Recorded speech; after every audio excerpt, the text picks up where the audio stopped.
শ্রীমন্দিরের রত্নসিংহাসনে যাত্রার আগে সন্ধ্যাকালে রথের উপরে ভগবান জগন্নাথ, বলভদ্র ও দেবী সুভদ্রাকে অধর্পণা নামক বিশেষ পানীয় নিবেদন করা হয়।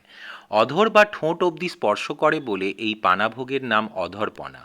জগন্নাথ দেব নরসিংহ স্বরূপ বলে প্রসিদ্ধ। নৃসিংহের পানাভোগ প্রিয় দ্রব্য। প্রত্যেক বিগ্রহের কাছে ৩টি করে মোট ৯টি বিশালাকার লম্বাকৃতি মৃন্ময় কলসে অধর্পণা ভোগ নিবেদিত হয়। তুলসী, দুধ, সর, ক্ষীর, এলাচ, কর্পূর, গোলমরিচ ইত্যাদি মিশ্রিত করে বিশেষ পদ্ধতিতে এই পানাভোগ প্রস্তুত করা হয়। অধর্পণা ভোগ নিবেদনের পরেই পানার বৃহৎ পাত্রগুলি রথের উপর ভেঙে ফেলা হয়।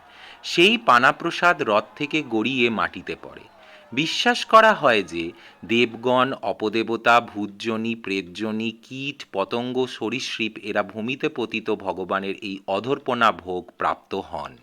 জয় জগন্নাথ।